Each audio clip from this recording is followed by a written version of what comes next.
The studies show that kids who are compassionate can build relationships with their peers better.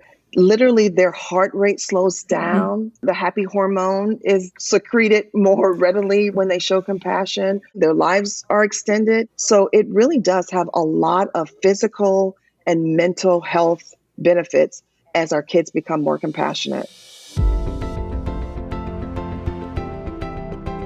Episode 143, How Do I Raise a Compassionate Child? With special guest, Dr. Traci Baxley.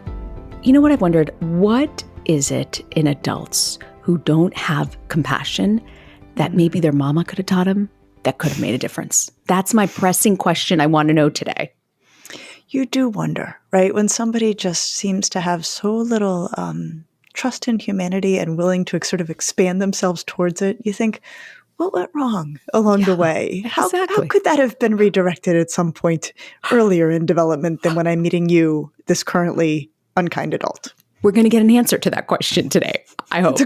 It's a really important question. Right? I've wondered this for quite some time. Super excited to welcome our guest, Dr. Traci Baxley. She's a professor, consultant, speaker, and also a mother to 5 children. She's the author of Social Justice Parenting, How to Raise Compassionate, Anti-Racist, Justice-Minded Kids in an Unjust World. I love that title. She is dedicated to supporting families, schools, and organizations in developing their own inclusive practices that lead to meaningful relationships with a sense of belonging. And Traci is using her experiences and her expertise to support parents through the highs and lows of raising compassionate and independent children in today's complex world. Traci, welcome. Thank you. Thank you for having me. It's an honor and a pleasure. We're delighted to have you. And Traci, I got to read your book before everybody else did, and I had the honor of blurbing it. And so I'm just so glad you're joining us today. It's such a smart book. There's so much wisdom in it. And we're so glad you're willing to think with us and our Ask Lisa listeners about all of your good thinking. And we have collected a whole bunch of questions from our listeners just for you. Oh, awesome. It feels like full circle for the three of us, really. It does. It's wonderful. But first, Traci, we just have a few questions based on your book, which we both enjoyed so much. What does raising a compassionate kid in the world today look like to you? Well, I think, first of all, it starts with examples, right, of how we're living our own lives. And I think one of the things that is the most important to me as a mom, and I think it's also one of my greatest challenge, is the idea of self-compassion. So I think our children seeing us show compassion to ourselves, showing forgiveness to ourselves. I think when it starts in ourselves, and it's easier to see how it can expand out into the world. So I think the way that we model, the way that we talk in our own homes, the way that we self-talk, I think the idea of teaching our children self-compassion at home and modeling that really teaches them how to expand that out into the world. So interesting. I never would have thought of self-compassion as your first step in teaching kids compassion. That's so interesting. What's the difference between, let's say, compassion and kindness and empathy? Oh, that's such a great question because they're often used interchangeably. And empathy is really when you are feeling somebody suffering, right? So that initial feeling that you recognize that somebody else is suffering, hurting. And then compassion is when that noticing changes to relieving. So I have this urgency, this wish, this desire to then relieve somebody else's suffering. And then I see kindness as the action part. So the actual doing of putting compassion in action. So I love that. It's sort of like, it's like the 1, 2, 3 steps. Empathy leads to compassion, which is then enacted in kindness and the behaviors of kindness. That's such a beautiful, clear, and yet completely fresh to me way to break it all down. In your book, you talk openly about the dynamics in your family, where you and your husband, who is white, are raising 5 children.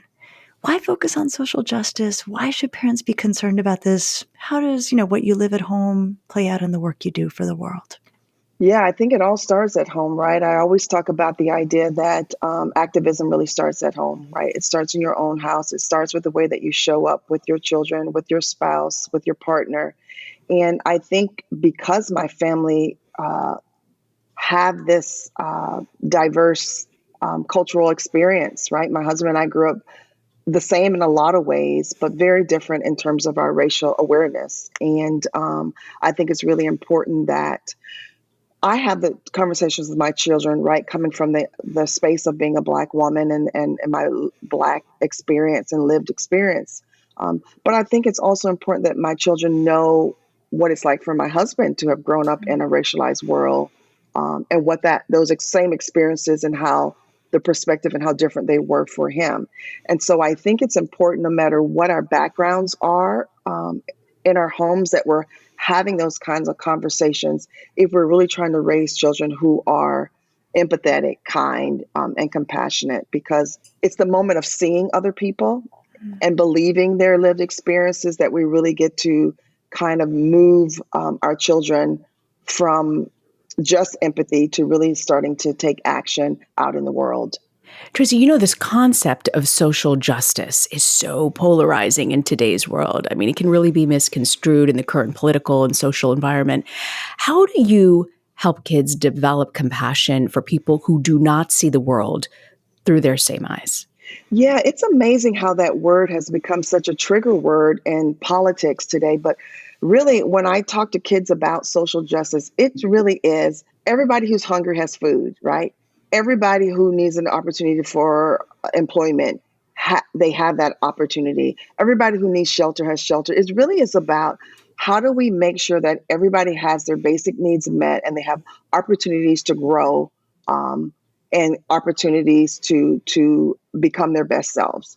And that's really all social justice is. It's really about how do we create equity so that everybody has the opportunity to live their best lives. I don't know how we got to the place where it's so weaponized and so polarized, and it seems like it's such an easy phrase or concept that we can all kind of rally around, is making sure that we all as human beings have those basic needs met.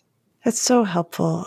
And it is kind of remarkable how something that, when you describe it the way you describe it, is so clear as the right thing to do, just the right thing to do as a member of any group or any culture.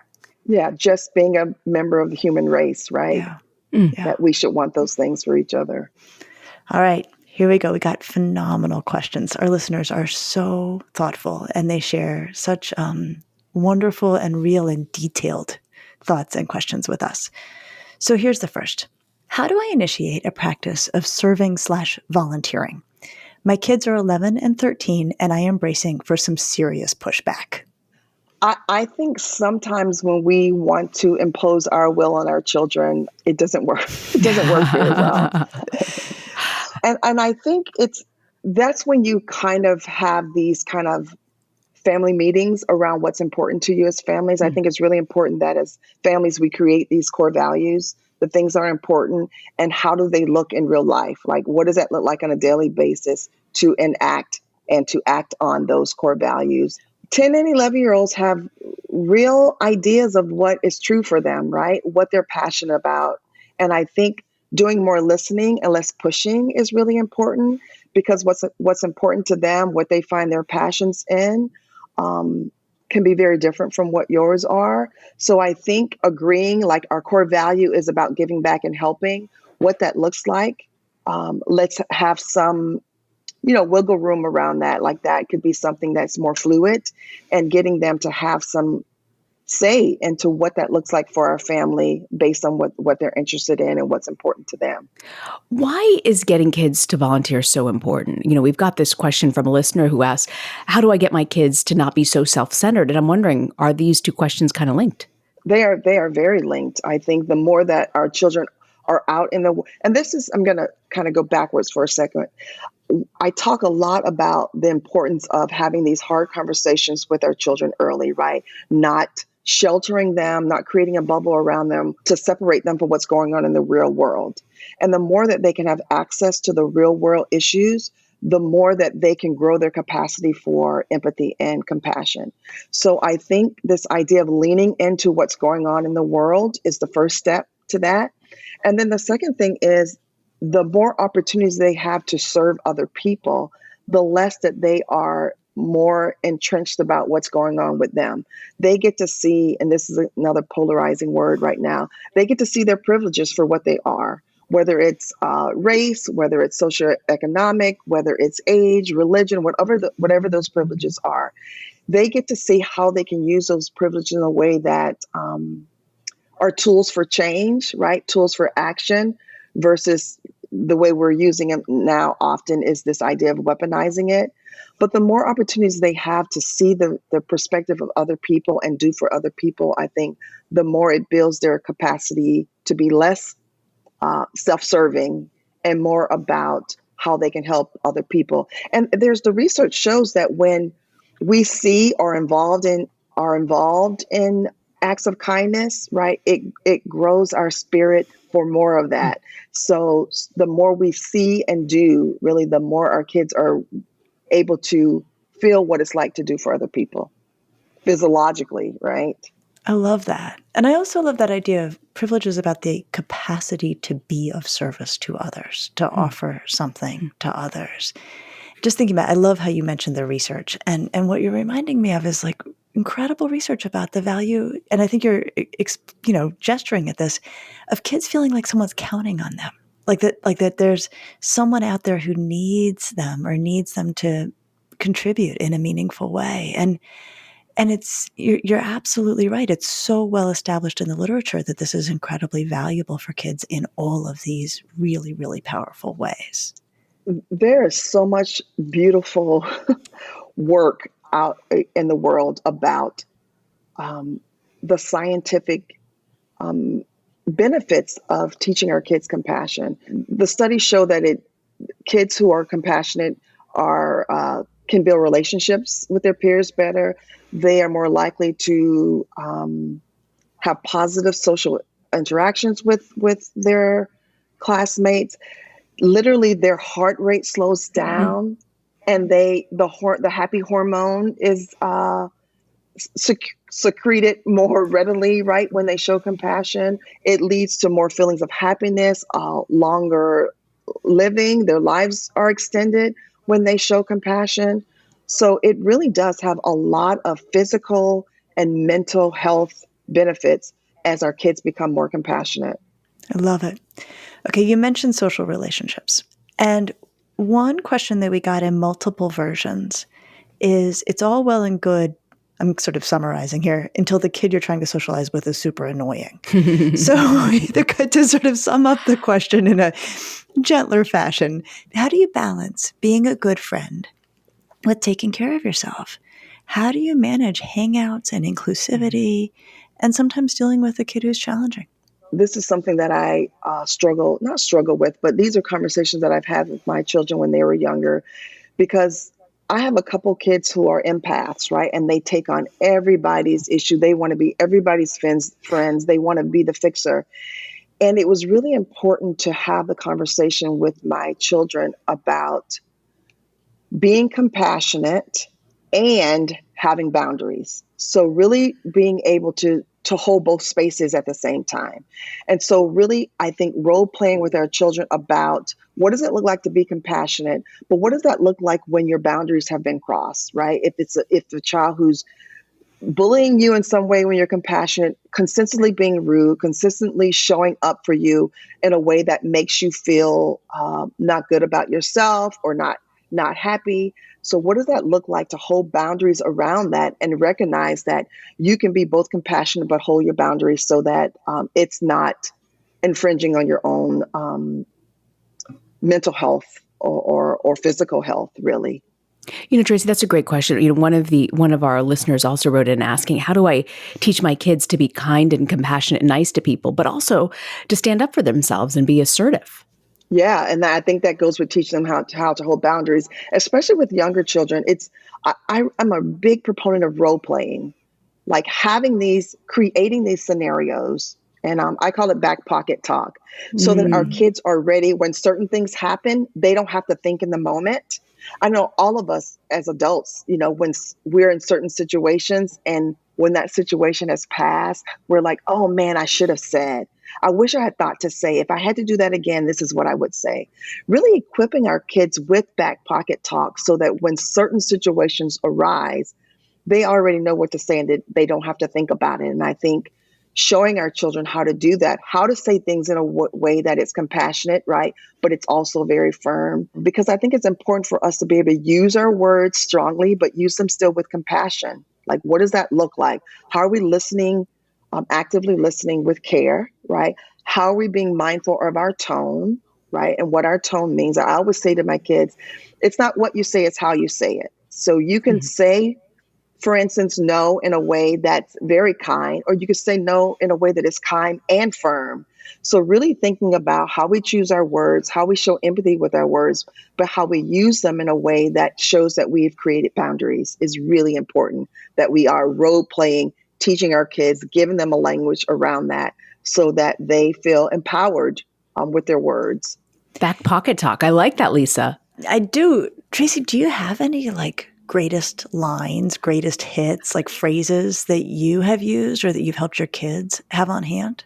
Well, a lot of the things happened during the 2020 election where my kids were really struggling with some of the conversations they were having with children, and honestly, that they were having with adults too, right? So there became a big division about whose side you're on, really, during the 2020 election. And I also got a lot of that question from a lot of parents who have grandparents or aunts or uncles of their children who politically were on in different places. And so a lot of the things that I would say to them is to tell their kids to listen, right? Actively listen, because people sometimes just want to be heard, right? And so you say to them, I will listen to what you have to say. And then when you're done, I want to tell you what I'm thinking, right? So you have the conversation where you're saying, I'm listening, right? I hear what you're saying, and I respect what you're saying, and I want to hear your voice. And then you give your children the opportunity, or you give the adult the opportunity to then say what they need to say. Sometimes when you have those conversations and those conversations almost feel like a personal attack, then you give your children the language to say, I respect what you're saying, but what you're saying to me is offensive to me, or it doesn't feel good to me inside, and I'm going to choose to walk away, or I'm going to choose to know that we won't agree on this, and that's okay, but we can still be friends, right? So giving them the language to say, that's not okay with me. I hear you and I respect that you have a voice on this, but I'm not good with that. It doesn't feel right for me, and I'm going to excuse myself from this space or this conversation, or I'm going to hold boundaries around our friendship, right? Because sometimes it is in a place where the compassion, the biggest part of the compassion at that moment is self-compassion. And sometimes that means you have to exit relationships in doing that. That's incredibly powerful. And it's just interesting to think about how we're trying to coach kids to do something that adults themselves are struggling with so much. So right? true. And the kids are watching adults struggle with, in the news or in public space. And one of the things that's come up a lot post-pandemic is, kids are coming back to school with very rusty at best and often extremely rough social skills. And I'm thinking all the time, but also look at the interactions around them. Look at what they see unfold in the discourse for adults. So what you just offered us really feels like a timeless model of dignified self-protection without actually being unkind to the other person, and just, trying to really protect oneself while also being respectful of everybody else. And you know what? I think what we do a lot of times is we don't give children permission to be able to do that, right? To trust their gut. I always tell my kids, when your heart and your gut disagree, go with your gut, right? Because, when kids are young and they don't want to hug Aunt Bertha, right? We always say, hug her. She's your aunt. Yes. Go hug her, right? And we're teaching our kids not to listen to those boundaries that their bodies naturally want to kind of set for themselves. And so I think this idea of us teaching compassion, we also have to set boundaries around how to get our children to still feel like they can create those boundaries safely for themselves and trust themselves in creating those boundaries. Okay, so what about when it all comes home? Here was something that came up actually in many, many different versions. So we're going to give you one, which is how do you teach siblings to be compassionate towards each other, right? All well and good with Aunt Bertha, who you might not see for a year, but like the kid who shares your bedroom or at least is trying to play with all your toys. Like, how do we teach compassion in those relationships? Again, it has to be modeled, right? It has to come from you. When they are doing something that shows compassion, let's talk that up, right? Let's not let that go on unseen and unheard. So, I mean, my kids are all teenagers or young adults now. And when I do it now, they think, okay, mom, like don't ruin the moment. But I still do it. Like when I see them reaching out, like when my daughter is the oldest, when she reaches out to her brother who's also in college just to check on him, it like makes my heart so full. And I say, oh my God, you're making my day knowing that you've reached out to your brother without me having to say, check on your brother, right? And so I think as parents, we have to kind of build those moments up to make them big deals. So our children know that that is the behavior that we are seeking. That is the behavior that align with our core values. And then when those actions are not happening, then we have to think about, why is that? And I think a lot of it, especially when they're young, is have we taught our children to tap into what these emotions are? Have we taught them how to own these emotions, to talk about them, not just compassion, but just in general?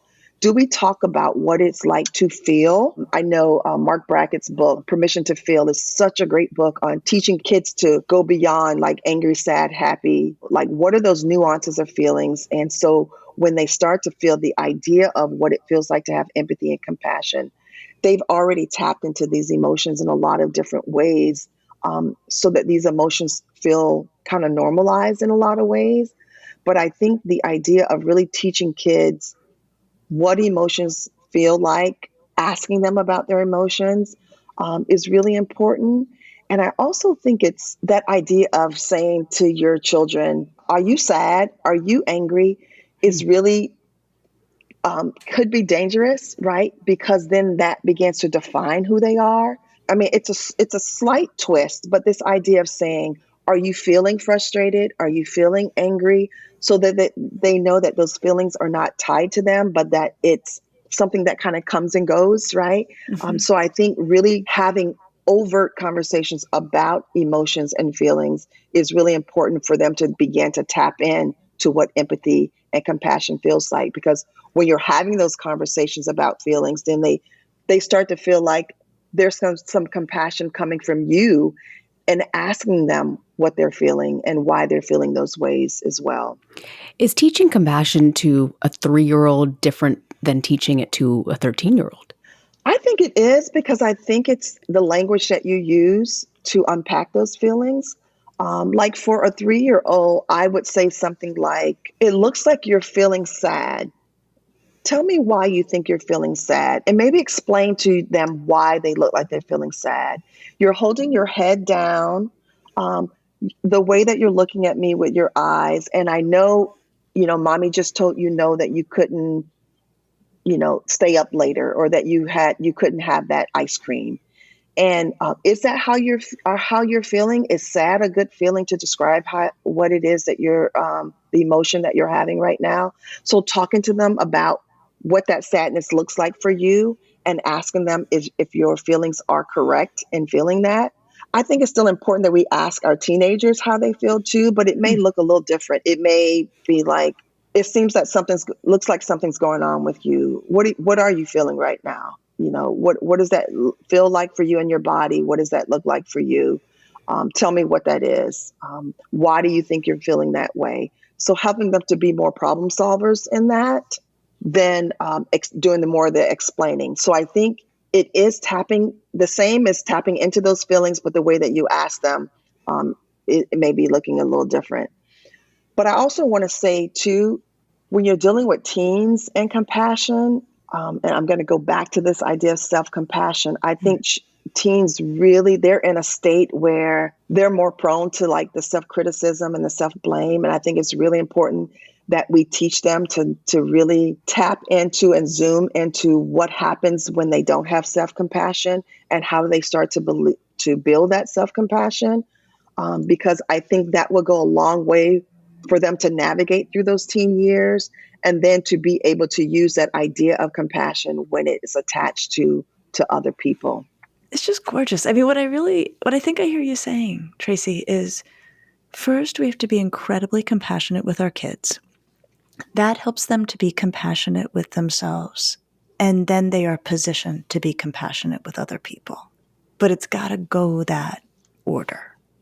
Is that what Yes, you're saying? yes, very well said. No, Good I summary. love it. Yes. No, but I mean, you're just bringing to the front stuff that swirls all around us, and just to lay it out the way you do. I don't know. I'm just sort of like my neurons are on fire. Like I'm just neurons are on fire. Is that like a psychology term the two of you bounce around?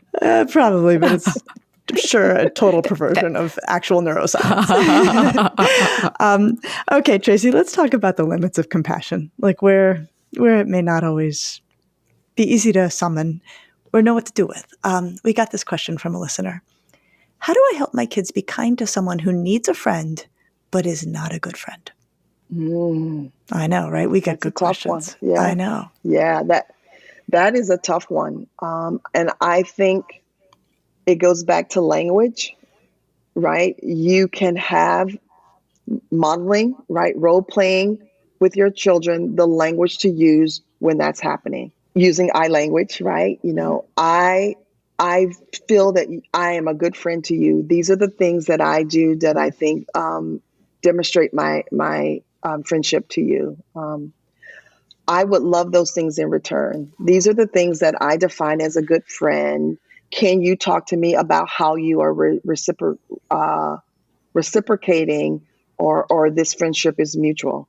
I don't know the age of that person, but I think middle school through high school, it's a great conversation for friends to have. What does our friendship mean to you? This is what it means to me. This is a way that I want to show up for you. Does that work for you? How do you feel about the way I'm showing up for you?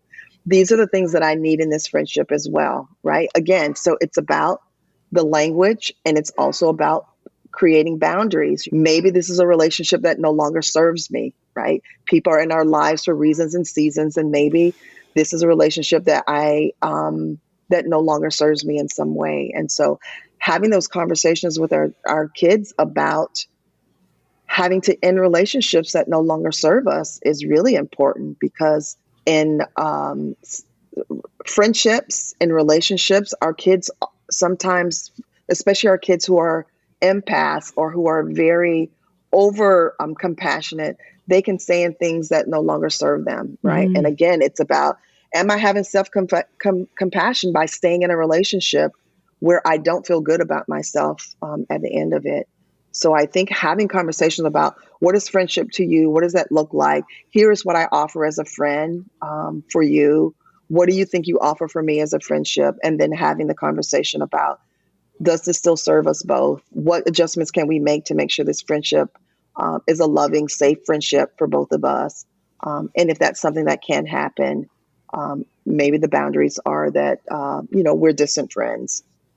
Wow. I mean, I can't imagine ever, even with adult, having that conversation. It's so hard, but teaching kids at a young age, I think that's so great. So before we go, Traci, I got to ask you this last question.